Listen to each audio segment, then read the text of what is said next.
welcome. Thank you for joining us today. I'm Jill Ingalls, licensed practitioner with the Center for Spiritual Living, White Rock. We're an inclusive spiritual community based out of White Rock, South Surrey, British Columbia, Canada. We envision a world that naturally expresses love. Oh my, isn't that amazing? Love. We practice and teach tools for transformation, authentic self-expression, and conscious living. Wherever you are on your path, whether you are soaring or struggling, there is a place for you here.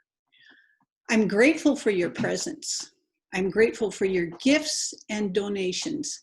Thank you for being part of our community and supporting our work of an empowered spirituality that embraces, supports, and loves you as you are. I believe it is this kind of community that will heal the world and lead the way to new levels of creativity, collaboration, and inclusion. Thank you.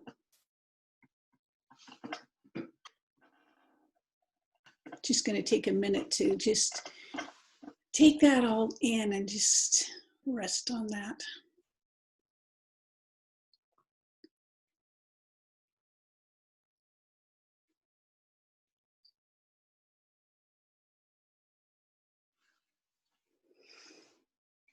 Okay. Today I'm very, very happy to announce or to tell you that we are welcoming Reverend Jeri Hudson back from Seattle. It's wonderful to have you back, Jeri. Thank you so much for coming to share your wonderful, beautiful self with us today. I know it's going to be a good experience like it always is. Jeri is an Army brat, a middle child, and a preacher's kid with a strict Southern Baptist father and a Pentecostal and evangelical grandparents. My goodness. She arrived at her own spiritual understanding at the age of 11. God must come to everyone in a way that they can understand.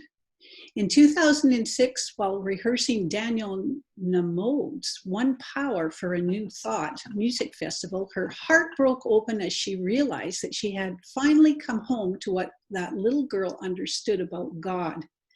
There truly is just one power, and it lives inside of us, loves us, and wants to be our constant companion. Religious science saved her life and put her on a reluctant, soon turned, passionate path to ministry, which she completed in 2019. Welcome back, Reverend Jeri. Thank you, Jill. Oh, so good to be here and see all your lovely faces. It's a lovely community that you have here, and God's got something to say today, so here we go. I read a novel last summer, and there was a line in it that has stuck with me. And it said this: "In the beginning, a boy has no way of knowing that his story has begun." In the beginning, I had no way of knowing my story had begun, but begun it did. You can see by my bio that I have a rich heritage of deep Christian roots, and I ran away from that. And in the late 90s, I moved to Seattle in 90, and in the late 90s, God used a couple friends of mine to start reeling me back in, because it had a story to unfold, and it needed me to unfold it in only the way I could. And so this month we've been talking about listening to our hearts, which is so important and necessary. But if we don't do anything about it, then we're just listening to a good story. God has a blessing that it wants to bestow on you. And that blessing is in the call that you have to heed. You have to. I'm going to tell you a little bit about how God has brought me to my call. So my friends knew that I loved music, and they invited me to CSL Seattle Christmas Eve candlelight service. I think it was like 97 maybe. And it was fantastic. The choir was amazing, and the music was amazing, and real candles back then. None of these little battery candles. And they kept asking me. And then I ended up going to Easter. And then they kept using music. They were like, oh, the choir's singing today. You want to come? God knew the breadcrumbs that it needed to lay in front of me so I could follow it home. That opening song was so perfect. Everybody wants to come home. There's a part of you that wants to come home. And it's through heeding the call that you will do that. So as I said, I ran away from my Baptist roots at 18. I couldn't do that. I couldn't do that teaching anymore. And through the music at CSL, I started hearing a different story. I started hearing about a different God. And so maybe 5 years in, 6 years in, after my friends would, drive me home from Sunday, and they would always start these conversations with, well, we don't believe in hell, right? Like, you don't? That's interesting. And then, we don't believe you need to be saved, right? Wow, you don't need a savior? No forgiveness? So I signed up for Foundations in 2004 because I was like, what the heck do these people believe? And all this time I'm listening to the choir, and all this time God is laying a trap for me. I'm telling you, God was laying a trap for me. Gonna reel me in. So my youth was difficult. My childhood was difficult. And I wanted to sing, but I didn't want to be seen. But I got up my courage and I auditioned for the choir. It was a huge choir. And I didn't get in the first time. There were only spots for 2 people on stage. And the next year, I've got double middle ear infections. Somehow I sing well enough to get in. I really don't know how. And it's lovely, and it's a family, and it's a community, and it's telling me things that I need to know. God is telling me, girl, you know me already. Because I did have that awakening when I was 11. I understood God, but then I forgot. Now, I would get in the choir, and I've got a decent voice. I can sing. But I got in the choir, and this is what I did. I would sing like this. We let the love wash over us. We let it be. There are people on this call that know that that's how I was singing in the choir. Because I was so petrified to be seen. Because being seen in my house was a very dangerous act. And so I learned very deeply and well to not be seen, to not stand out, to not use my voice. And here I am using my voice. God's sneaky.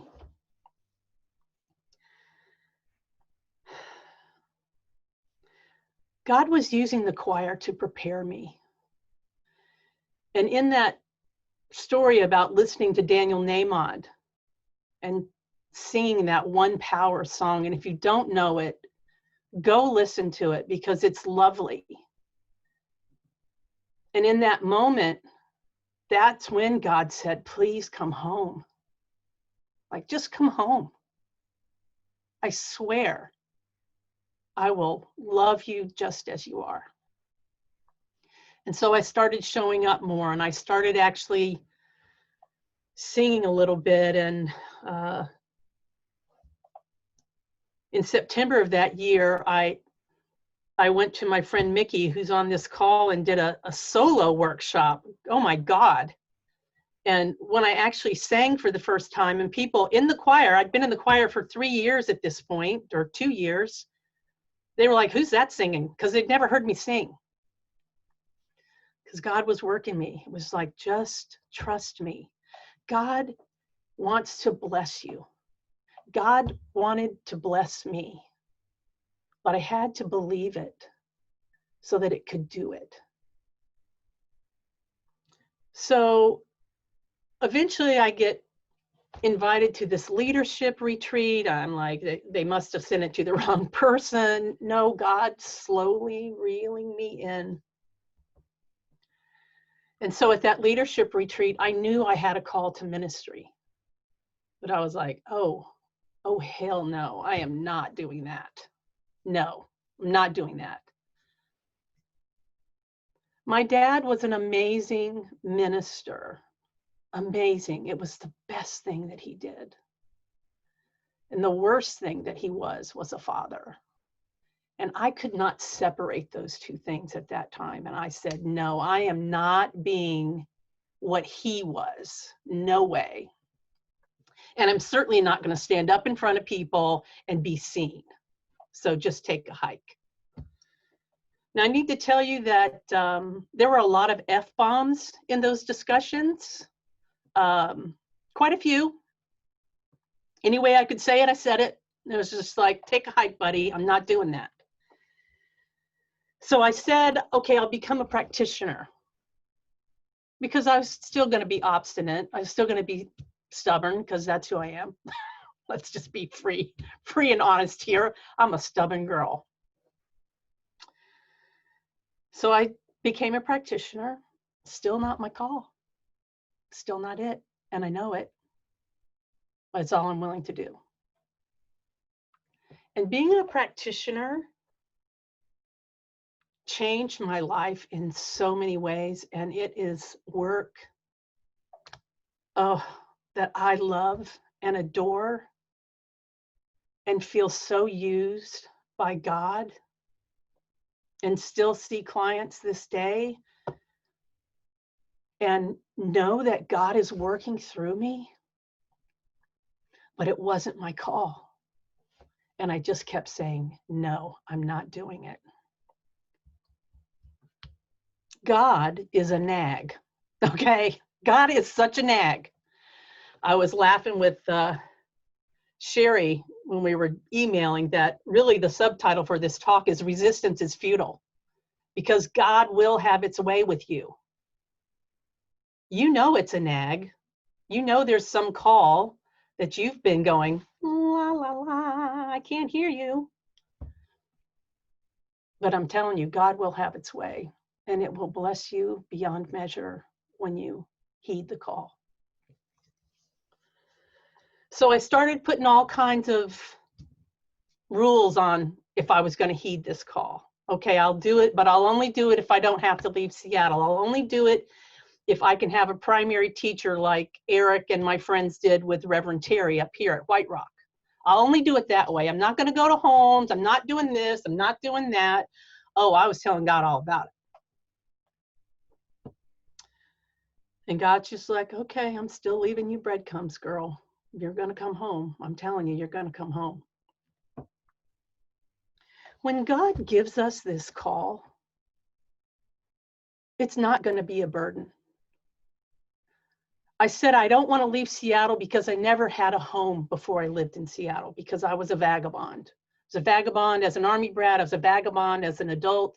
I wasn't going to be leaving Seattle, the best thing that ever happened to me. Why would God take that away? That's just ridiculous. God's not going to give me this lovely home, this lovely family, this lovely church, and then go, just kidding, and take it away. That's not the God that I understand.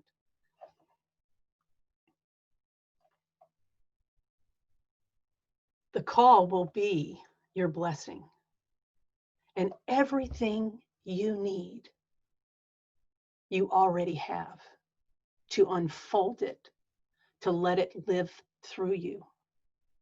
Because you, I want to look at all of you. Look at all of you. Look at your faces. Each and every one of you are made in the image and likeness of God. The image and likeness. I've come to understand that as the power and the potential, the ability and the possibility. You've come in with everything you need to unfold the call. You came here, I believe, with a mission of your choosing. You didn't have to, but you did come in with a mission. And God is calling you to fulfill that mission, to play your part in the unfolding goodness that God is. So with all of my, I'm only doing it like this, and I'm only doing it like this, I'm going to have a primary teacher. I went to Kathy Ann, my senior minister. I want you to be my primary teacher like Reverend Terry. Nope, after the merge, that's not what's happening. I'm like, well, then I'm not doing it. Too bad. A few years later, I'm sitting on the grass at church camp, and Kathy Ann says, I'm surprised you didn't sign up for ministerial school. I'm like, what are you talking about? Yeah, we're doing a primary teacher campus here in Seattle. I'm going to be the primary teacher, and you'll go to homes online. Oh, God is so sneaky, giving me everything I asked for. Giving me everything I asked for. So that was the end of 2015. School started in 4 months. And I had really wanted, when Reverend Terry was doing that primary teacher, I really wanted to be a part of that. I loved Eric and Colette and Hajra and all these other people that I knew that were studying with Reverend Terry, and I knew his reputation, and I wasn't ready. God had not prepared me for what it needed me to do. So it was all perfect. It all was lining up just the way it needed to line up so that God could put me exactly where it needed me to be to unfold the plan through me. So I said yes, finally. Doo-doo! I said yes, I'll do it. And I signed up. And my life blew up. In November of 2015, I lost my mother-in-law. And 2 months later, I lost the light of my life, my nephew. And 2 months later, my best friend. And it just kept going on and on and on until within a year and a half, I had buried 11 people I loved. And God knew that in that ministerial school, I would find the courage to stay present. I would find the support to stay present, that I wouldn't run and hide the way I had when my brother died, that I wouldn't try to just drown myself in alcohol, that I would stay in the center of God through all of it and experience it through the eyes of love and faith. It needed to teach me that I could trust it, that it would be my constant companion, and that it would never let me go. Now, I share all this because I want to bring you to the present day. Because I have had an understanding of the yes in a way in the last few months that blows my mind. The power of yes, the power of saying, yes, God, I'll do it. Yes, God, I don't know how to do it, but I'll do it anyway. I'll trust you enough to know that you know how to do it. So on March 11th, I went to the grocery store, the ATM, and bought some cat food. It was an ordinary day. We'd only had one run on the Costco. It hadn't gotten crazy here. And it was ordinary. I came home and I was agitated. I was just agitated. I could feel it. And I said, what am I supposed to do? And I quite clearly heard the word, you're supposed to pray. Now that would seem normal for a minister to hear, oh, why don't you pray, girl? But I knew it was bigger than that. I knew there was a call bigger than me sitting in my little chair back there and praying. So I'm like, how am I supposed to, what do you want me to do? Pray with other people. Well, church is online. How am I supposed to pray with other people? Oh, online. Duh. So I'm telling my friends, Sarah's on this call, telling my friends, like, God's calling me to do this thing, but I don't know, I don't know how long am I supposed to do it? Because my human brain was like, well, how long am I supposed to do it? And Sarah just blurts out, God uses Sarah to say 40 days, pray for 40 days. Wow. Jesus prayed for 40 days. That sounds right. I'm going to pray for 40 days. Now, you would think after ministerial school and all of this that I would have this same time of day practice. No, that's not how I do spiritual practice.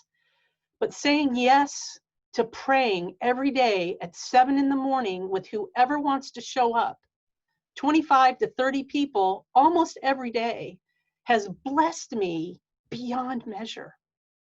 I can't even describe to you the blessing that this prayer has been in my life and the steadiness to center myself at 7 a.m. every day in God. And it really came home to me on Easter. Because my mom could call and my sisters come on the call, and my sister's an amazing singer and musician.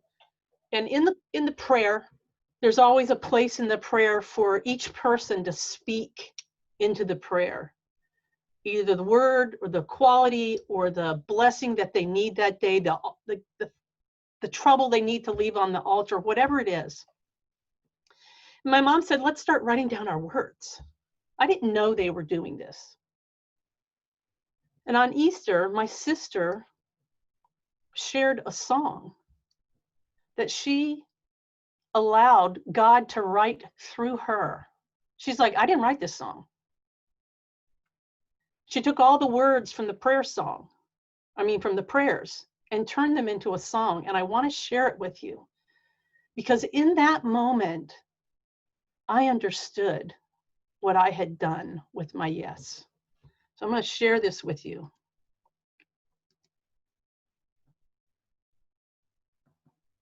One second.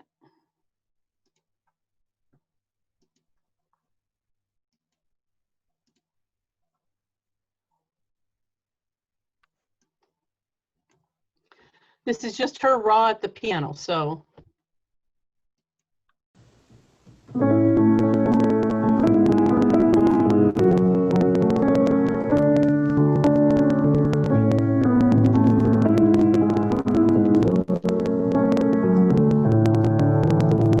When this is over, everything will have changed. But peace and love and joy will remain. Run through the streets with ease, we'll understand how it fits. Her wholeness and clarity will shine through us. For we are the holy divine, channels for light to shine into a broken heart that's beating fast. Each of us has a part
broken heart that's beating fast. Each of us has a part to profess from the heart that love is the only thing that lasts. Love is the only thing that lasts.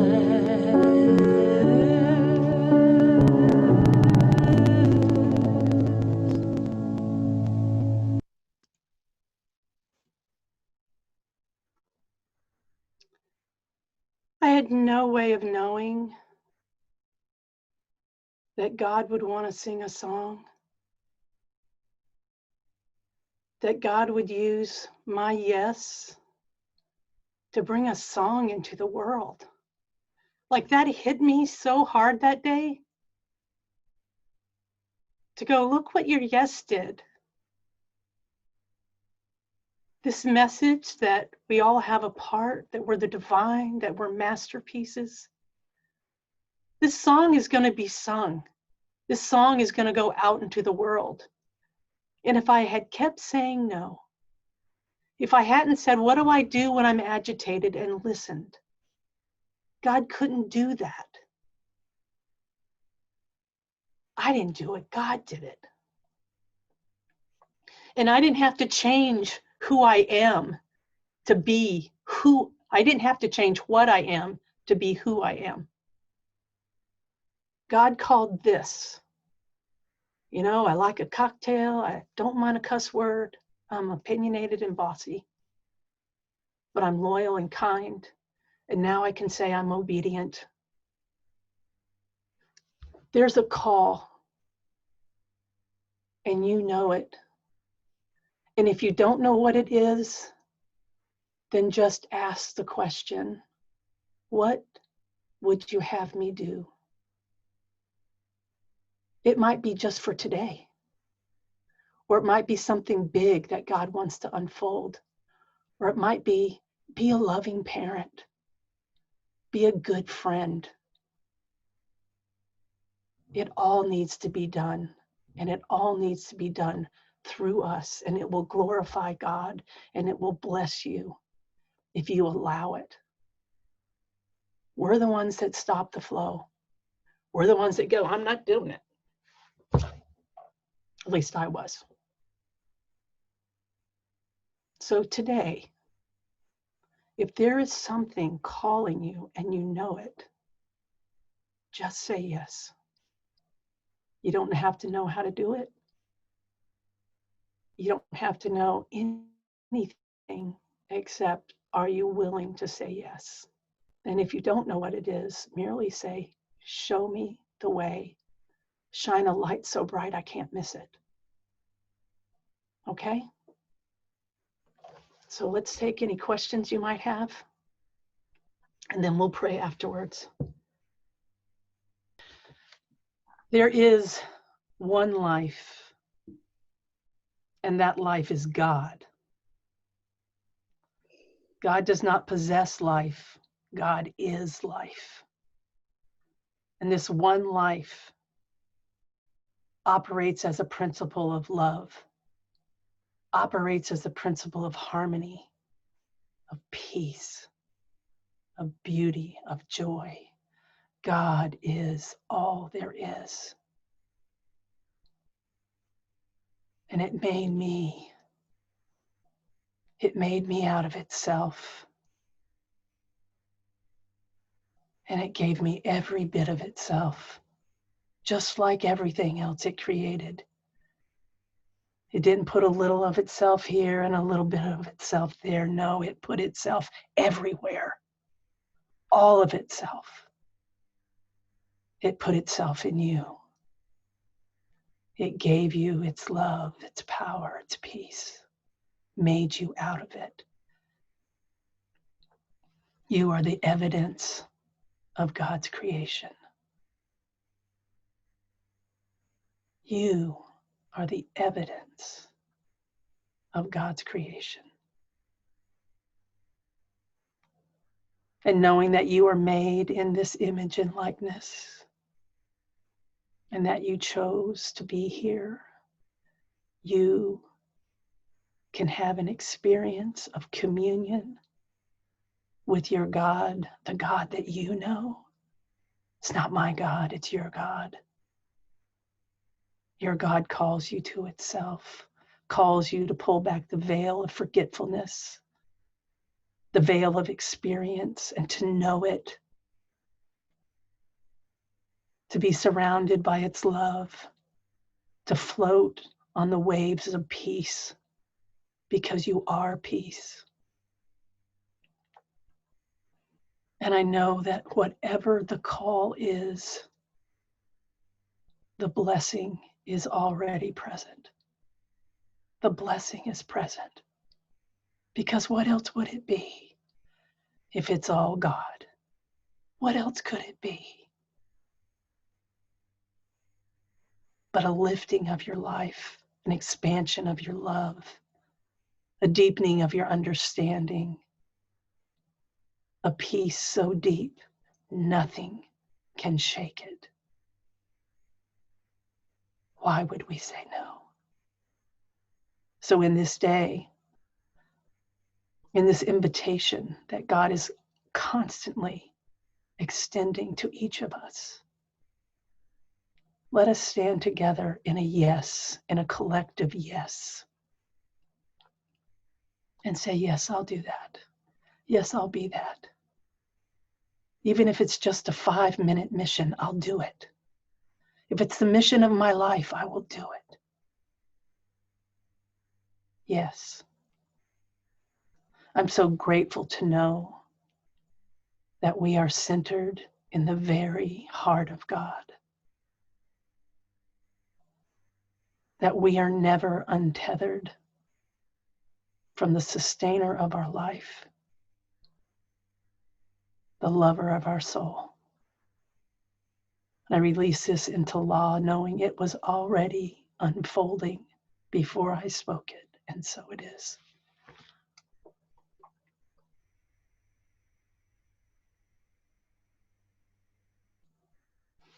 Thank you, Jeri. That was just so inspiring. Thank you so much for your presence. It's beautiful. You're welcome. Wonderful experience. Now is our time for sacred giving, recognizing that the highest purpose of money is love. We give where our souls are fed, knowing that it nourishes the world and returns to us multiplied abundantly. We gratefully appreciate and receive your gifts, tithes, and offerings. You can give on our website at cslwhiterock.com. It's simple and it's secure.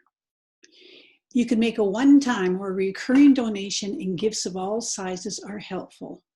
Your contribution makes such a positive impact. Thank you so much for your generous hearts. And for our announcements this week, this coming Tuesday on June 2nd at 9:30, licensed practitioner and ministerial student Tamara Rossander is leading a group guided meditation on Zoom. You can find the link on our website calendar. And also this coming week in the Creating Through Change workshop series with Reverend Cassandra Ray, she'll be diving into loving yourself. Ooh, I like that. Are you ready to feel and know your spiritual magnificence? Of course, say yes. You can learn more and register on our website. Join on Wednesday at 10 a.m. or Thursday at 7 p.m. and it's only $25. Thank you so very much for being with us here today. Blessings and have an amazing week. And be your magnificent you. Yeah. Okay, everyone, let's enjoy our closing song by the wonderful Amber Darland.